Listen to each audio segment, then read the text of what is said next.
زهرا یه خبر خوب. چه خبری؟ من برای مسابقه انتخاب شدم. چه مسابقه؟ مسابقه 2. به کسی که نفر سوم بشه یک کفش کاتونی نو میدم. چرا به نفر سوم؟ برای اینکه جایزه نفر اول دوم یا چیز دیگه است. اگه سوم شدن کاتونی ها رو میدم به تو. آخه اون کفشا پسرونه است. خب کاری نداره چون کفش نوه عوضش میکنه کفش دخترانه برای تو میگیرم. اگه نفر سوم نشدی چی؟ من حتما سوم میشم.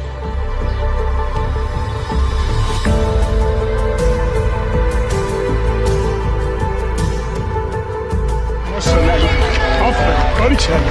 آقا ما سوم شدیم. سوم چه جون؟ تو اول شدی اول. سرتو بیار بالا قهرمان.